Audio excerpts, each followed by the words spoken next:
People died from that, especially back in the 19th century.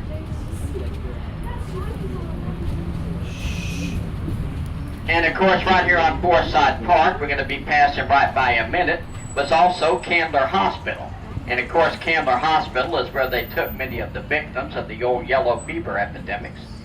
Now the doctors, of course, there at Candler, they did everything they could, but a lot of people died anyway. And they started wondering, well, what are we going to do with all of these bodies? You know, if we start to carry out all of these bodies and have mass burials, that's probably going to cause a panic. So we need to find some other way to deal with that.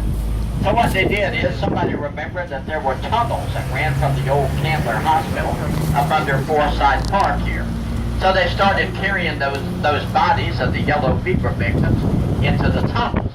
And when one of the tunnels got through, they would just close it up, seal it up, and that was it. Now this building on our right here, folks, that is the mansion on Forsyth Hotel. This is a 4-diamond hotel. The oldest part of it right here on the corner on the right there, that was created by a famous architect named Alfred Heitberg back in the early part of the 19th century. He was one of the very first Jewish architects of practice here in the state of Georgia.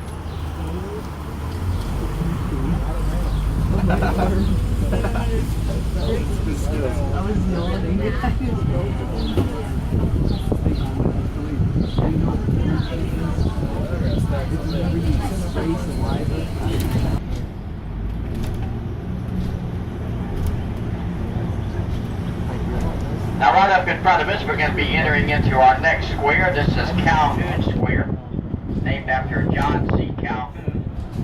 He was vice president under both Andrew Jackson and John Quincy Adams. Now I want you to take a good look at this building right here on the corner on our right here, folks.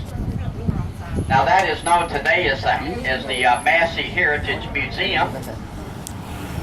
But you might be able to tell by looking at it that at one time this building was known as the Massey School. This was the very first public school here in the state of Georgia.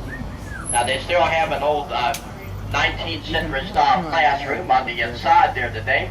They also have a scale model of General Oglethorpe